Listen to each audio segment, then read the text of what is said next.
Lesnar is dancing. The WWE champion is dancing. Brock Lesnar सही में WWE के इतिहास में सबसे ठोस लोगों में से एक है। वैसे तो बीस्ट इनकार्नेट ज्यादातर काफी गंभीर रहते हैं, मगर इनका एक मजाकिया साइड भी है। हमने कई बार ब्रॉक को काफी हंसाने वाले पल बनाते देखे हैं और आज हम उनको रैंक करेंगे और शुरुआत करते हैं इससे। 2013 में सीएम पंक ने ब्रॉक लेसनर को समरस्लैम में एक मैच की चुनौती दी थी। लेसनर मान गए, मगर उन्होंने फैसला किया कि वो रुक नहीं सकते और उन्होंने एक मैच के बीच में पंक पर हमला कर दिया। ब्रॉक, पॉल हीमन और साथ में हीमन के दूसरे क्लाइंट कर्टिस एक्सेल स्टेज के पीछे गए और उनसे उनके इस कारनामे को समझाने के लिए बोला गया। हैरानी की बात यह है कि ब्रॉक लेसनर सबसे पहले बोले। द बीस्ट ने बहुत ही सामान्य बातें बोली, मगर खत्म इससे किया। Paul, say something stupid. Brock को ऐसा बोलने की बिल्कुल भी जरूरत नहीं थी, मगर ये बात कि उन्होंने अपने एजेंट का मजाक बनाने के लिए समय निकाला काफी हंसाने वाली है। इसके अलावा पता नहीं क्यों ब्रॉक लेसनर का बिना पल के झपकाए 20 सेकंड तक कैमरे को लगातार देखते रहना इसे और मजाकिया बनाता है। पॉल हीमन और लेसनर दोनों रिंग में थे, वो करते हुए जो वो सबसे अच्छा करते हैं। ब्रॉक लेसनर के आने वाले पे-पर-व्यू मैच के लिए लोगों की एक्साइटमेंट बढ़ाना। उनको ज्यादा कुछ बोलने को नहीं मिला क्योंकि हीथ स्लेटर शायद मारने की चाल लेके आए और उनको रोक दिया। हीमन ने वन मैन बैंड को भगाना चाहा, मगर स्लेटर डटे रहे। हीथ को एक WWE कॉन्ट्रैक्ट की जरूरत थी और इसे कमाने के लिए वो लेसनर से 1-on-1 मैच लड़ना चाहते थे। स्लेटर समझाने लगे कि उनके पास खिलाने के लिए बच्चे हैं और पहली बार ये लग रहा था कि द बीस्ट इनकार्नेट उनकी बात दिल से सुन रहे हैं, मगर ये ब्रॉक लेसनर है। I don't give a shit about your kids. हाँ, मैं नरक में जाने वाला हूँ अपने बच्चों को पालने की कोशिश करने वाले आदमी पर हंसने के लिए, मगर कम से कम मैं हंसते हुए जाऊंगा। 2015 के रॉयल रंबल जीतने के बाद रोमन रेंस ब्रॉक लेसनर से पहली बार लड़ने के लिए तैयार थे और माहौल इससे बड़ा नहीं हो सकता था क्योंकि न सिर्फ उनका मुकाबला रेसलमेनिया में था, बल्कि उनकी लड़ाई मेन इवेंट में होनी थी। जैसे ही मैच शुरू हुआ, ब्रॉक लेसनर आराम से रेंस पे हावी हो गए। द बीस्ट अपने सारे खास मूव्स आजमा रहे थे, जर्मन सुप्लेक्सेस मिला के। इसके कारण लेसनर ने अपनी अब आइकॉनिक हो चुकी लाइन बोल दी।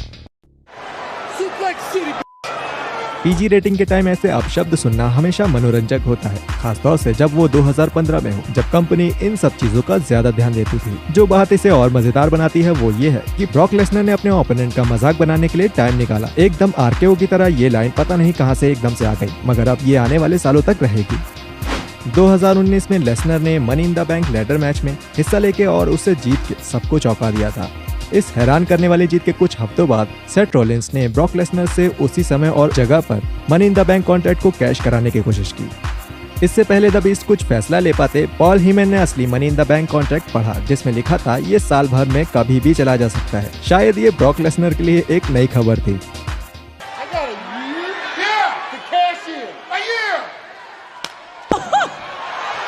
ब्रॉक लेसनर का पेपर छीन के कॉन्ट्रैक्ट से हीमन को झापड़ मारने की किसी को उम्मीद नहीं थी। हालांकि इससे ज्यादा मजाकिया बनाता है इस पूरी बात पे हीमन का रिएक्शन, मगर हीमन ने बात सही पकड़ी थी। ब्रॉक को ये कैसे नहीं पता था कि money in the bank contract कैसे काम करता है। वैसे भी ये अभी भी एक अच्छा पल था। लेसनर रेसलमेनिया में अंडरटेकर को हराने के बाद एकदम चांद पर पहुंच गए थे। लोगों को लगा था कि ये कभी नहीं हो सकता या ये कभी नहीं होना चाहिए था। बहुत सारी भावनाएं जुड़ी थी। तो जब द बीस्ट और द डेड मैन का फिर से मुकाबला हुआ 2015 के समरस्लैम में, वो काफी तनावपूर्ण था। घंटी बजने के बाद ही मैच काफी खतरनाक था, जिसके चलते लेसनर का सर भी फट गया था। टेकर के टॉम स्टॉम पाइल ड्राइवर देने के बाद दोनों आदमी मैट पर बेजान पड़े थे। ब्रॉक पहले उठे और द बीस्ट वास्तव में हंस रहे थे। अंडरटेकर इसके बाद उठे और वो भी मुंह खोल के हंस रहे थे। दोनों वापस लड़ने लगे, मगर एक ज्यादातर गंभीर मैच में ये काफी रैंडम और हंसाने वाला पल था। खैर, इसके अलावा लेसनर को अंडरटेकर को बीच वाली उंगली दिखाना जब उनका दम घुट रहा था भी काफी मजेदार था। 2003 में अपनी दूसरी WWE चैंपियनशिप जीतने के बाद ब्रॉक लेसनर को पहली चुनौती मिली जॉन सीना से। दोनों का आमना सामना हुआ बैकलैश में, जिसमें लेसनर जीत गए। जबकि ब्रॉक का हाथ उठाया जाएगा, उनकी बेल्ट गिर गई। अरे असली में इसके बाद के स्मैकडाउन के एपिसोड में लेसनर हमेशा की तरह आ रहे थे और WWE चैंपियनशिप की बेल्ट उनकी कमर से गिर गई। उस टाइम इसे और मजाकिया ये बनाता है कि ब्रॉक अभी भी भयानक NCAA मॉन्स्टर चैंपियन थे, तो ऐसा कुछ देखना थोड़ा हंसाता जरूर है।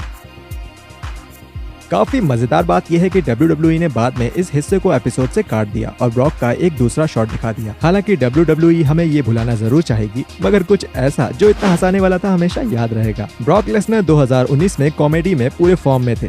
मनी इन द बैंक की अगली रात में लेसनर ने अपनी जीत एक अनोखी तरह से मनाई। रिंग से बाहर जाते हुए द बीस्ट ने ब्रीफकेस को अपने कंधे पे रख लिया और ऐसे दिखाने लगे जैसे ये कोई बूम बॉक्स हो। ये काफी मजाकिया था, मगर अगले हफ्ते ब्रॉक इसे एक कदम आगे ले गए।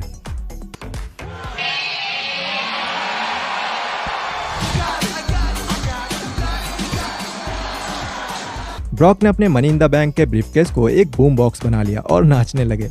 खास बात यह है कि वो असल में बुरे डांसर नहीं है। ये काफी हंसाने वाला था, खासतौर से जब WWE ने लेसनर को अपने सबसे ताकतवर रेसलर की तरह पेश किया था, मगर उन्होंने इनको जाके पूरी मस्करी करने दी। The beast box extreme rules पे रिटायर हो गया जब ब्रॉक ने इसको सेथ रॉलिंस पे कैश कर लिया। ब्रॉक लेसनर के कर्ट एंगल को रेसलमेनिया 19 में WWE चैंपियनशिप के लिए हराने के बाद ओलंपिक गोल्ड मेडलिस्ट ने ब्रॉक लेसनर से प्रतिस्पर्धा वाली दोस्ती जैसा कुछ कर लिया था। दोनों स्टेज के पीछे थे जब एक जवान लड़की उधर से निकली। Hey, how you doing? She was talking to me. Yeah, she was. दोनों इस बात पे बहस करने लगे कि लड़की किससे बात कर रही थी और सबूत के तौर पर अपनी उपलब्धियां बताने लगे।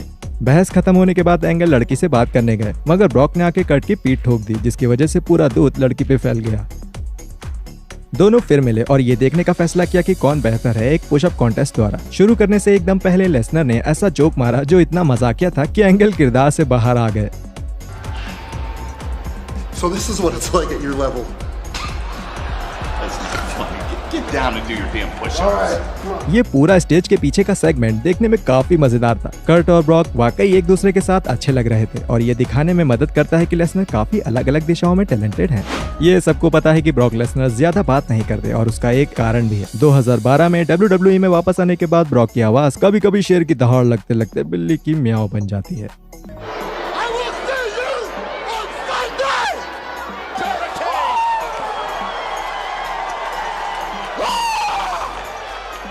इसको देख के इतनी हंसी आना तो जानी मानी बात है। सोचो कि द बीस्ट ब्रॉक लेसनर किसी का मार मार के भरता बना रहे हैं और फिर वो ये करते हैं। और ये केवल लड़ते हुए नहीं होता, ब्रॉक की आवाज माइक पे बातें करते वक्त भी टूट जाती है।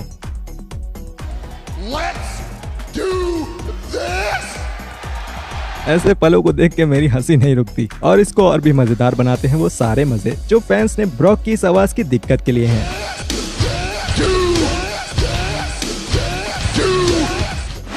अपने नो वे आउट के एडी गुरेरो के साथ के मैच की अगुवाई में ब्रॉक लेसनर ने अपने ओपोनेंट को सबसे मजेदार तरीके से छेड़ने का फैसला किया। लेसनर एक मैरियाची बैंड ले आए और रिंग की तरफ सोमब्रेरो यानी एक मैक्सिकन टोपी पहन के आए। द बीस्ट ब्रॉक लेसनर का सर पे बड़ी सोमब्रेरो पहन के नाचने का नजारा देखना अविश्वसनीय है। इसे और बेहतर बनाती है लेसनर की डांट चियारती हुई मुस्की।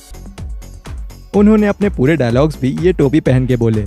इसको देख के आप कैसे नहीं हंसेंगे। ब्रॉक ने ये सब एकदम बाखूबी किया। ऐसा लग रहा है ब्रॉक लेसनर जिंदगी के सारे मजे ले रहे हैं जब वो म्यूजिक पे नाच रहे हैं और बैंड को इशारा दे रहे हैं। एडी गुरेरो आखिरकार भागते हुए आए और माहौल सीरियस हो गया, मगर ये ब्रॉक लेसनर की अभी तक की सबसे मजाकिया चीज है। आपको ब्रॉक लेसनर का सबसे मजेदार पल क्या लगता है? कमेंट में हमें बताइए और मजे चालू रखने के लिए देखिए ये वीडियो WWE की अब तक की 10 सबसे शर्मनाक गलतियां। मिलते हैं अगले वीडियो पे, तब तक के लिए ख्याल रखिए।